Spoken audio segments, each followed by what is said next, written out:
Yes, yes, we still live. This is New Currency Radio Takeover at ISO.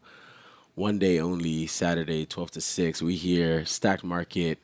And yeah, it's been a great day so far. And in the studio right now, we have Forever from Hey, Lotion Mag. Introduce yourself.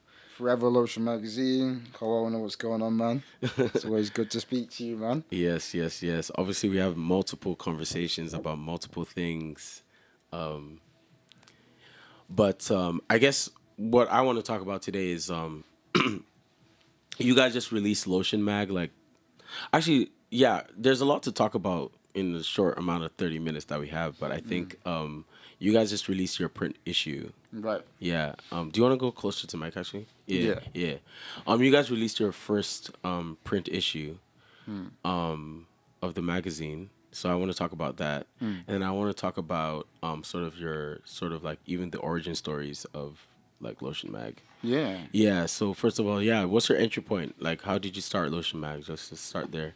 Yeah, man, it was just, me, a few dorm mates, really. It was really just us just trying to do things, really. There wasn't any crazy story behind it. There wasn't anything that was fantastic, but it's really just born out of an urge to, like, just shift culture, just do things, and just take the power back, A real sense of ownership. So that was an amazing project, started in 2017, and we're still going now. So there's been a lot of evolutions in the process, It's me and Bieber running it now, and like things have really, really shifted. It's got a lot more refined, and thankfully been able to have a good, strong presence in the Toronto scene.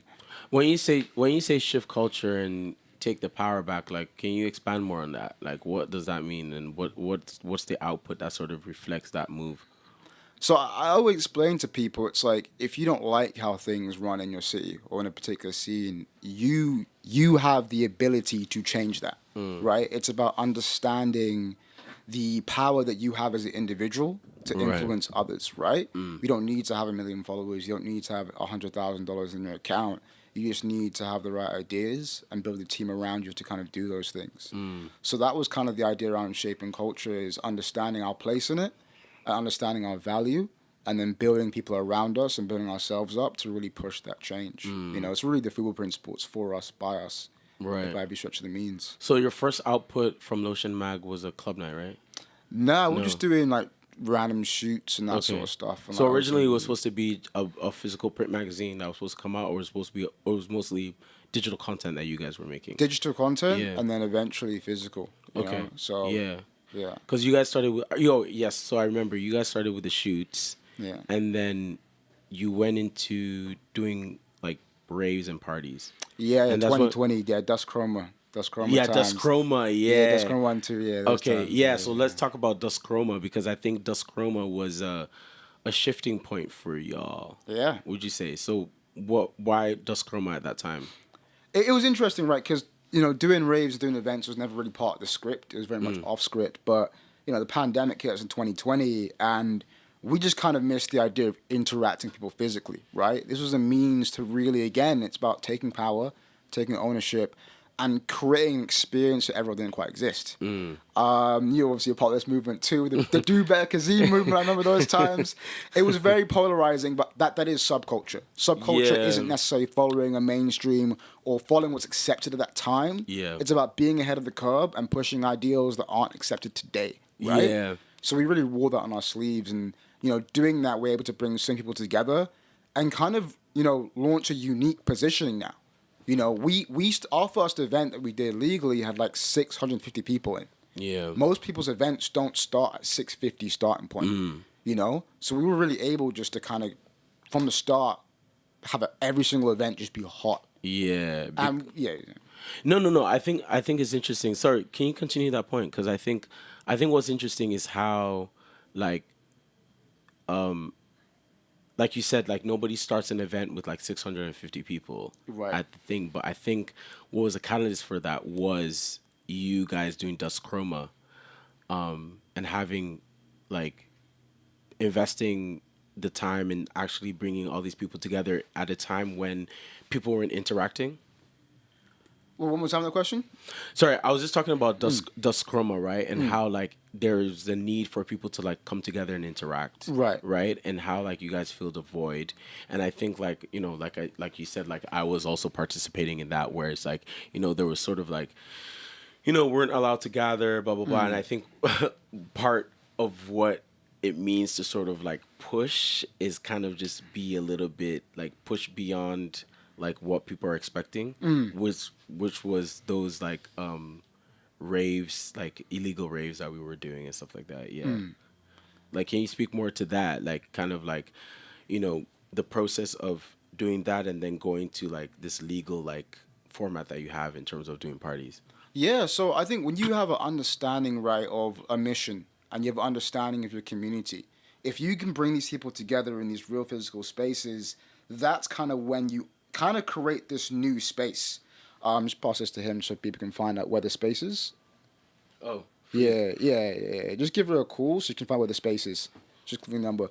So when you can actually understand your community and your culture and you can bring them in these spaces, you can now create a new culture and really push your ideals and your beliefs and also share beliefs in these spaces. So Dust Chroma is kind of a unique way now to oh, we were just texting you, Bieber. Good to see you. Dust Chroma is kind of a unique space now to sort of just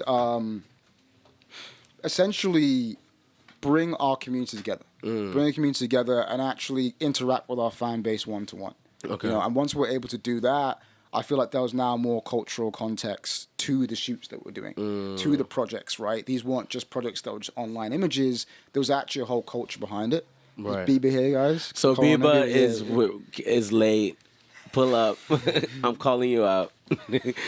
So I was like trying to text people while we're on the air right now and respond to the questions. It was tough. Yes. Welcome, Biba. Hi. How you doing? Yeah, come forward. Come forward. Hey Yes. everyone. How's it Introduce going? yourself, Biba. Hi, I'm Biba. I'm the other half of Lotion Mag. Put it. Yeah, if you want to Closer? speak. Yeah, closer. Yeah. Okay. Yeah. So yeah, we got the whole team finally. Yeah. So Whole team. Yeah, whole team. Yeah. So I think before you came, we were just talking about like Lotion Mag's origins and Yeah. how like you guys started as like just making digital content and shoots. And I actually remember seeing all those posts back then. And then obviously the pandemic came and we can't gather and make shoots. Yeah. But then we came to it. Then we started doing these raves because I remember we did a rave and then you guys started this thing called Dusk Chroma. Yeah. And then I think what's interesting that you said about how like those events now provide context to the shoots that you were doing. Do you know what I'm saying? Like, would you agree with that? I think absolutely. Like, I think that it was twofold. We started kind of during COVID really ramping up with events because I think there was a general feeling of loneliness and really yearning for community. Right. It was also hilariously kind of a way to fund a lot of the projects that we were hoping to create. So it was twofold. Okay. And then both things kind of became their own stories, which was Right. really, really cool and special to see. But definitely hilarious that, like, yeah, this means to an end Yeah. became this sort of like cultural phenomenon. Yeah. And it's because it's quite interesting. Like when I go like the identity, and I mean Marcus was here earlier today. We were talking about club culture and sort of the craft that goes into like doing a club night and whatever. And I think you guys, like, I have conversations with you a lot about like your parties and like the amount of attention to detail that you guys put into doing your events, from the lighting to like the way it's being documented to the fact that like Lotion Mag, there's a logo in the party without seeing a logo. Right. You know what I'm saying? Like the way that people come dressed, like even the themes that you guys put together and like everything. Like I remember I like, and I'm so fortunate to have played Lotion Mag like in the you know what I'm saying? Like Lotion Land with the Pump TV. That was amazing. Yeah. And Yeah. like, you know, even for me, like knowing that I'm going to a Lotion Mag, I'm DJing a Lotion Mag party, there's a certain energy that I'm like nervous. I'm like, oh shit, like I gotta kill it. You know what I'm saying? Because there's a level of like, you know, craft and just expectation and like the delivery that everyone has to, because you guys have set it up so perfectly. But yeah, was that like how do you even like build it up to that point? Like, is that like intentional or do you allow it to be super organic? In terms of like, because even with like building new currency, like I didn't know that we'd be here right now in terms of like what we've, it's sort of like building, learning, taking things out? Like, what is like, or did you like? Was there like a huge mood board of like this is where we want it to go? I feel like when you're kind of dealing with real life and subcultures and scenes, a lot of what we do is also inspired by like our day to day lives as well, Right. and it's inspired by what's actually going on in the world. So if we were to create like a mood board for like Lotion Magazine in the next 5 years, I feel like it'd be very out of touch with what's going on because we definitely respond to kind of things that are happening Right. and the things that our community is also creating. So like you're saying with Dust Chroma, if the pandemic didn't happen, well, we probably wouldn't be in events. So we kind of create things based on what's going on around us, Yeah. and we're very much in tune with the current culture. But Yeah. also with that as well, we also we do archetypes of things. We do create things. We do make certain plays and moves. I think kind of like alongside the lines of wanting to really curate these sort of one-of-a-kind moments. Forever and I, we've never used a built-in venue, for instance. We've never used a club, a bar, anything. It's always this like very much hunt of us going to multiple venues, getting denied across the board.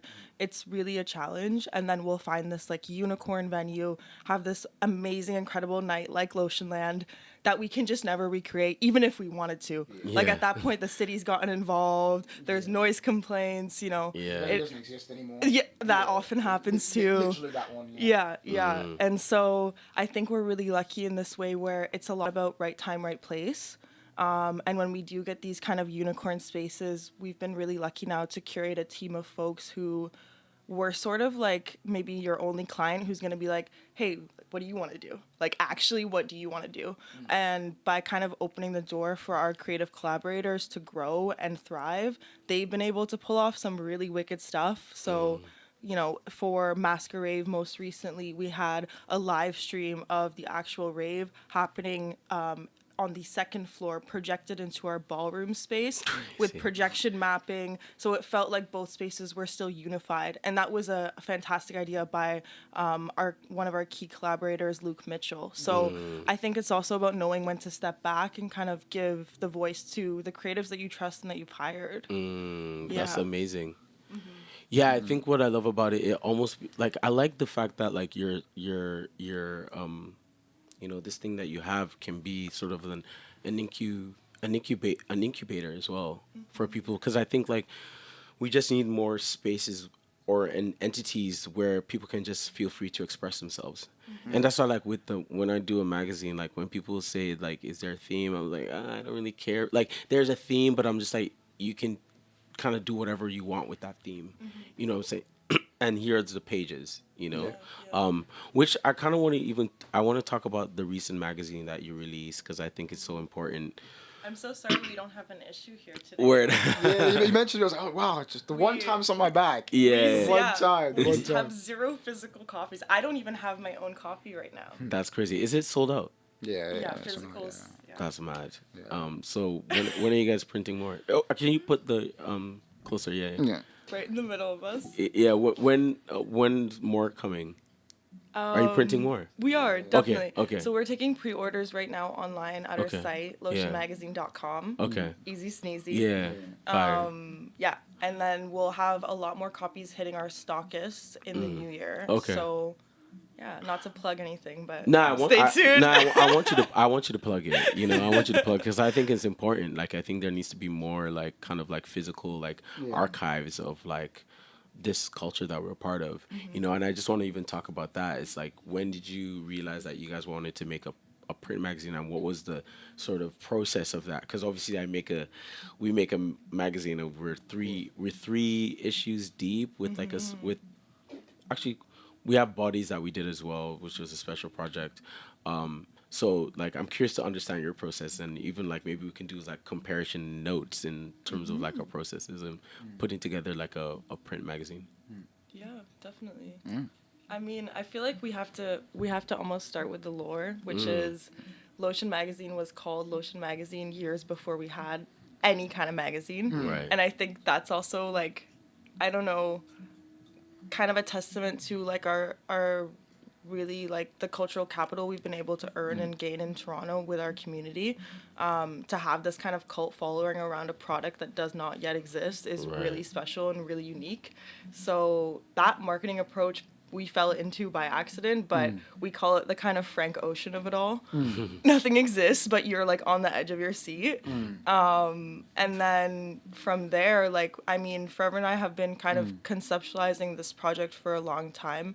If we were to start at like the thesis statement, we really turned to ourselves and kind of like what connecting factors already exist between us as sort of the leads of this project.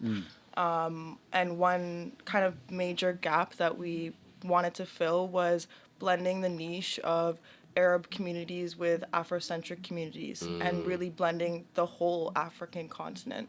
And so that space was sort of the starting point. And then, of course, with the events and community that we had around us being the queer, trans, BIPOC community, it was very easy for us to sort of blend these worlds together while also highlighting this larger connection point. I guess that's more Yeah. theoretical, but practically speaking, also. And I feel like too, as well as people saying, like a lot of like us kind of building me and Bieber this magazine, especially for this first issue, it was like a big project of like self-discovery. Yeah, it's really understanding, okay, like who are we as individuals and where do we kind of connect with our community? And from that point onwards, we're going to kind of fill in the gaps. But I think with Lotion Magazine, what me and Bieber are really doing for it is we're redefining what it is to be a magazine. You know, this isn't all created by just, you know, a compilation of real mood boards.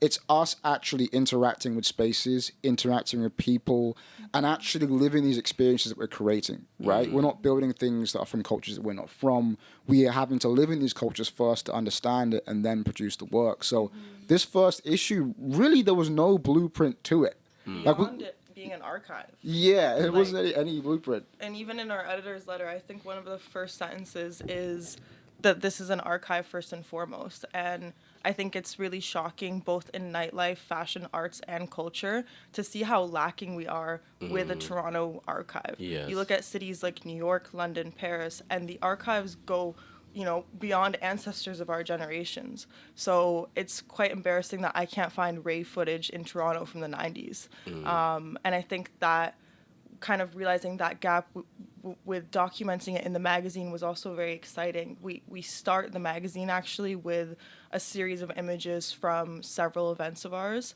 and we also close the magazine in the same way. And that's kind of just sort of an homage to where we started and where we came from. And then the rest, you know, features really quite a range of projects, some of them with international, you know, Afrobeats artists and legends like Rema, to folks in our local community who are maybe just at their emerging or starting point. This is the first time they've ever experienced a printed, you know, issue. It was really exciting to be able to work with folks from sort of like all professional disciplines and really understand how to take their voice but also put that through like the filter of Lotion, and also keep it real and keep it genuine. Yeah. No, I really love that, and I think like the fact that like it's interesting because like when I was doing research for this story that I was trying to do for New Currency issue 1, we were doing like a story on Judah, Judah, who's an amazing like DJ. He does High Hopes. Like Benji B and stuff, right? NTS, yeah, he does Deviation with Benji B. that's great, And yeah, we did this interview with him. Like he was interviewed by Will Stowe in London for the issue 1. Anyways, I was just like doing some research on some images I wanted to pull and stuff like that. And like, you know, I was doing research on like him, and he's done like all these like, he used to do this thing called, I think it was Reset, this streetwear thing that he used to do, and Plastic People. And I was like, shit, like there's all these like amazing images and shit like this that's online, and I was finding things through broken links and using Waveback Archive to like get back into the website from like, and I was like, oh shit, it was so dope if all this was just in like a book, Right, or right. do you know what I'm saying? So I think it's so important for us to just take things off the internet and just create these like physical artifacts, because there's much more reverence for that. And that's why I'm so like, every time like I do a magazine, I'm like, shit, I don't want to do it again, because like it's just so like laborious. But then I also understand the importance of like actually just capturing like a moment in time, because like, and it's interesting because I've been thinking about New Currency. and how like in 2021 in the pandemic we released issue 1 called A New Institution, which is a response Right. to sort of this idea where the pandemic really revealed the sort of like the shortcomings of institutions, right? And I was like, okay, well, new currency could be a new institution, or what's the new institution, you know? And then you go into issue 2, which is the future is open. So then it's documenting the sort of like people's feelings post pandemic, post lockdown, where it's like, oh, like we feel like there's a reset going on. We feel like there's a renewal going on. Like, what does it mean? The future feels open. Then then issue 3, our latest issue that we released in July, is called Artists in the City, where it's just like, actually, wait, maybe the future is not open because, like, you know, things are very expensive. Rent is like expensive. Like, what does it mean to be an artist in the city today, right? And then issue 4 is like an idea of which I won't share right now, but I feel like new currency feels like it's documenting the 2020s, Right. right? Like archiving like the moods of the 2020s in a very interesting way, which wasn't actually like something I thought of. It was more of like, this is how I'm feeling, and this is how my friends are feeling, and this is how my community's feeling. So I'm always like eavesdropping in conversations, and I'm always participating. You know what I'm saying? So I'm able to sort of like, and I feel like the issues being created with the people around me. Everything. You know what I'm saying? Like, Yeah. the Future is Open title was from a friend. Do you know what I'm saying? Like, Yeah. Artists in the City was inspired by, I was hanging out with somebody who's like, oh shit. I was like, yo, you know what I'm saying? It's that. So, and like with Lotion Mag as well, like, I think I've seen some of the pages in some capacity, maybe online, but yeah, it does feel like, you know, you guys are documenting these moments in time, which I think is very important. I'm curious, how did you guys meet? I'm just on set and shooting OCAD. Okay, Yes, on okay. set and shooting OCAD. Just Instagram DMs. I'd actually seen Bieber on Queen Street, but I didn't know those times. And then we just sent a DM, and then I was like, oh, we're on set with Bieber now, and then it just kind of went from there. It was perfect because I was working above ground right across the street Yeah, from Okan. yeah. So I just sauntered over after work. That's And sick. then we also started working. At that time, I was working in a lot more of a corporate styling environment. So it was really nice to meet folks that were more creatively inclined. Okay. So we kind of started collaborating and styling out a lot of projects together. And then from there, we just kind of kept going, which was really nice. Nah, yeah. that's amazing. Yeah, yeah, I love that. Yeah, I love what you guys are doing, and like I think it's important. Like I think like there's a conversation, and we could talk about this actually a little bit. Like there's a conversation that like me and my friends are having a lot about this idea of collectivism, about how what does it mean for us to just all come together as opposed to just doing things like more individual. Like for example, my friend, my homie, Jack Harper in London was talking about like shit, I don't know if I could share this.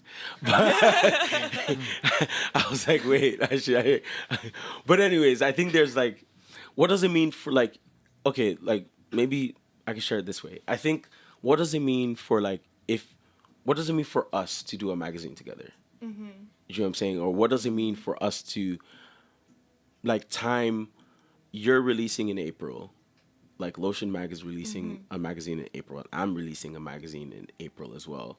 Can we do a launch together? Yeah, to stop looking at everything as, yeah. Because it's much more power in like us like doing a pop up together and be like, oh shit, like you Well, know. I feel like it's Yeah. just everyone eats Exactly. from the get go. Yeah. Because you're already doubling the amount of people who are able to attend your event at a base level. If we're just thinking about that. Yeah. But like to get more theoretical, it's also just like there's a meeting of minds that I think can be so exciting.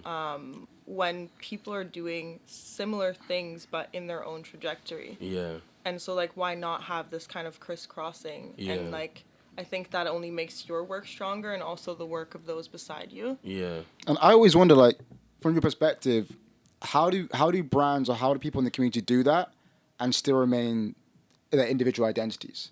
So how do we keep our brand identities while also working together at Yeah, the same that's a good time? point. So, for example, let's say you mentioned release a magazine on the exact same day in the same space. How do you go about this, but also maintain true to your roots and also keep your own identity? Yeah, I think we need to find a common ground, right? I think it's about. Here's the thing. Like, I was even thinking about this today when I was just like thinking about shit as I usually do, and I was like, I don't know if New Currency is like a brand. I think it's an ongoing project that's evolving. Because when I think about the flyer what we made for like this takeover, Right, yeah. like I didn't even put New Currency's logo on it. Yeah. I just put everything in Helvetica and blah blah blah. So there's no like brand codes. There's no like whatever, because I think like I don't want to limit myself in staying true to some visual identity. I'm interested in the fluidity where I can just like work with whoever I want. You know what I'm saying? And that's why like I'm gonna just say this. Like I don't do the whole like for me personally, I don't do like the black owned like thing. Like I don't like it's just for me it's not me. Like the gesture is black or the gesture is African. Actually, I'm an African person. In the coding, yeah. Yeah, you know what I'm saying. If you're really being very technical, you know, like I think like I don't do the black owned thing. I don't play the whole. I don't play up to the identity thing. And I feel like if I did, maybe I'll make more money. Do you know what I'm saying? Like somebody would hit me up for Black History Month. I was like, I'm not interested. Yeah. You know, because then you are pigeonholed into those spaces. exactly. You're Yeah. pigeonholed into that space. You're pigeonholed into in terms of like who who you can work with and who you cannot work with. Like I was in Seoul and Tokyo and I was like, oh shit, like I'm like buzzing. I really just want to I'm meeting so many interesting people. I want to work with this new stylist I met in Seoul. I want to work with this artist I met in Tokyo. But imagine if I was rooted in this whole identity, you know, thing. I Right. wouldn't be able to do. Now, I'm not saying that's not important. Of course, of course. Do you know what I'm saying? I'm not saying that. Like, there's definitely like, I think there's when you think about like history and like, there's definitely an importance for like those things to exist. But I think for me personally, and maybe most might not agree with this, whatever. I don't care. But I think. And that's why like I think our common ground and back to the question, I think our common ground when let's say if we do a pop-up together is like we love our community, we love like you know rave culture or like whatever. There's a common ground where we can sort of like figure out where like I think about I was reading something about like Nigo and Pharrell? no, Nigo and Jun Takashi. Who Jun Takashi does Undercover, Oh, okay. and Nigo does Bape and whatever. Back in the day, they had a store together Okay. called Nowhere in Tokyo in Harajuku, and like one side of the store was Nigo shit, and one side of the store was Undercover shit. But somehow their common ground was that they just love streetwear and they love the community. So like there was no sort of like sense of Right. like do you know what I'm saying? So I think for me, I'm trying to move away from this idea of like let's stick to some type of like brand identity or visual. I'm interested in sort of like fluidity, but yeah. Yeah, no, I think what's particular about New Currency is like you definitely don't play up to the whole like black African man, you know, stereotypes or any tropes like that. But what I admire about the works you guys do is you do tell the black African stories. You do tell the stories of the diaspora, and we can feel that. Exactly. You have a clear representation and also an authentic representation of the community. So we know who you cater for. We know the communities that you work for and you work with, but it never feels exclusive to that. You're You right, know, right, so that's what I right, particularly right. like. And I feel like for you guys, I always mention this, but there's almost this institutional feel to what you do. And I think the example I'll give you is the trading floor. So now you mentioned, right, artists often can't afford certain spaces or be in certain spaces. Similar to us, what me and Bebo do with Lotion Magazine is we create these spaces. In places we really can't afford. We have no business doing. Yeah. But we lead by example and show these communities, hey, you can use these resources you have around you. There's other currencies than just money. There's new currency, right? Yeah. That's your mind. Yeah. And you can create these spaces Exactly. and then show your community and educate them and pass down that currency, right? Create Yeah. a will, so to speak, Yeah. to then build upon that. You know? Yeah. And I guess Bieber can definitely speak more towards specific examples of us doing that, even with the campaign. Yeah, I mean, even beyond that, I feel like it's Oof, you caught me on the spot. I had my whole thought and it disappeared. Would you want to use the whole Renfrew campaign as a case study? Because I think I that's very interesting to speak about, actually. Yeah, Yeah. for sure, for sure. So with that campaign, what was quite special is Forever and I were lucky enough to be in discussions with Holt Renfrew about various things. And during a meeting, we actually sort of leveraged that meeting into an opportunity to pitch our own campaign to them. They then came back to us and were like, hey, you know what? This would be fantastic for our Pride campaign. And so though it's such an honor to be selected for a Pride campaign, it's also with knowledge of the queer facing identity that our brand holds, and the communities that we serve and represent. And so knowing that, and especially in the month of June, we need to be also mindful of how we're occupying these spaces and what stories we're telling here. And I think we were very lucky with Holt Renfrew to gain full creative control when it came to almost every detail. And I think that's why, kind of comparing this to various other brand partnerships, it does feel authentically Lotion. So basically down to every element, we sort of were able to expel and really create. The story itself kind of comes from Forever and I's early days in raving, respectfully. So for me myself, one of my first experiences raving was actually in London, and one of my cousins took me on a bus. We get to the middle of fucking nowhere and there's just basically fields and a road, and we're walking, and he goes, okay, so start looking for the crowbar. It's gonna be on one of the sewer grates. And I'm like, okay, I'm 15, mind you. We're doing that. We're walking down the street, we see it, we open up the sewer, we go down, and it is a rave that started at 3 p.m. We didn't leave until maybe 3 p.m. the next day. Just in this abandoned sewer. And that was my That's actually wild. one of my first musical experiences, first experiences of escapism in this very positive way. And I think that nightlife can often be associated with negative attributes, and I think there are lots of things, and you could say this about really anything, but there's also something that can be beautiful about this sort of shared collective space, this shared enjoyment of music. And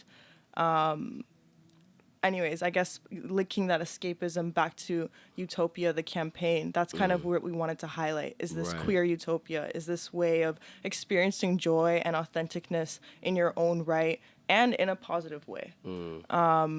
Yeah. I don't know if I'm particularly speaking to your question, but please let me know. No, I think you are. I think talking about I think we were talking about New Currency, for example, as an institution, trading floor, being able to create these spaces, but being able to leverage other institutions and bodies to push your agenda, I think is important. You know what I'm saying? And I think that's when I even think about my relationship with brands or working with brands, I think that's the way I sort of go into it as well, where I'm like, okay, obviously the brand is interested in sort of the currency that Right. you're providing, but then how can I sort of also, obviously there's capital there that I need, right? So how can I also use their capital to facilitate what I'm trying to facilitate, but then also thinking about their sort of access to a mass audience and reach, and also understanding the implications of the domino effect of reaching that mass consumption, mass audience in a way, meaning, so sort of an example is if I do a video project for, let's say, Nike. Say Nike. Let's say that.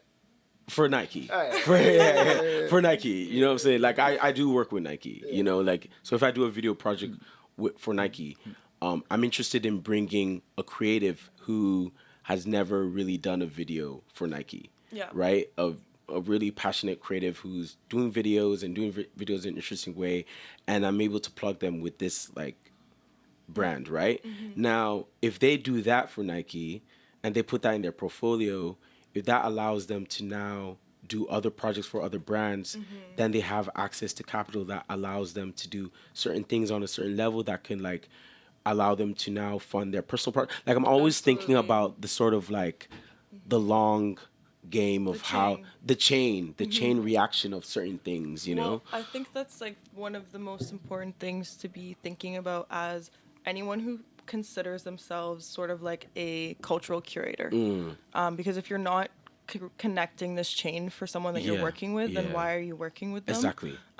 So I would say sort of a Lotion Mag example of that was the Pump TV. Yeah, And Forever can kind of speak to the Pump TV's inception, but one thing I'll say quickly about it is we've really been able to see this music broadcasting platform that, you know, a DJ like yourself, for instance, maybe you don't have a high quality set. And now Yes. having this high quality, energetic, 4 camera dynamic set on YouTube with loads of views, and you know we've seen it really change people's careers. Yeah, And so yeah. So even with that, like, me and Miles, for us to have that set, I send that set to people as like, yo, you want to book us? Bet. Like, there's this artist in IMDb, right? oh shit, you're not supposed to say that. Oh, my bad. Sorry. But yes, she saw that set. It wasn't her. It wasn't her. She saw that anyway. She saw that set and she reached out and was just like, "Yo, like, do you wanna? We want to book That's you for. incredible. We want to book you to open like her concert or something." But I was traveling, so we couldn't do it. But yeah, that's an example. Yeah. But yeah, we don't have a lot of time left. Maybe one more minute. But honestly, I really, yeah, I really love. Yeah, it flies, right? Yeah. But really love what you guys are doing. And really excited to get my hands on the magazine. If you don't have a Lotion magazine right now, you need to go to lotionmagazine.com. Yeah, and pre-order a copy. Honestly, it's very, very important to. There's not a lot of like publications in Toronto. I think right now currently it's like Lotion magazine, Bully, and New Currency. Yeah. Oh, there's this new other one. I can't. Patina. That Dan does. Yeah, he just really there's and what I love about it is like there's new things that are coming out. It's important for us to sort of like just And Sam's had a book that comes. Like, there's things. There's a lot of like one-off publications, Yeah, but there aren't exactly. many like series Series, publications. yeah, where, exactly. Okay, you can expect an issue annually. Yeah, like if you go to London, you have this and that, you know. Yeah. But I think, but yeah, thank you so much for pulling up to the studio today for this New Currency Takeover at ISO. And yeah, I'm sure we're gonna have a lot more chats in the future and more collaborations and shit. Appreciate it. New Year's Eve too. Quick plug. Oh yeah, Lotion Land, New Year's Eve, the second one. Kazeem, hopefully you can make it. We're going to 4 a.m. for New Year's Eve. Lotion Land. Yeah, he gonna wants be to be in the crazy. club till 4 a.m. It's literally up the road. So New Year's Eve. But yeah, New Year's Eve Lotion Mag is Lotion Land, right? Mm-hmm. Yeah. It's crazy lineup. I seen the lineup. A lot of friends on that. But yeah, that should be good. But yeah, thank you so much, Thank you Biba so Forever. much. Yeah. All right, next up, Bruce Payne on the 1 and 2s. Yes, thank Sure. you.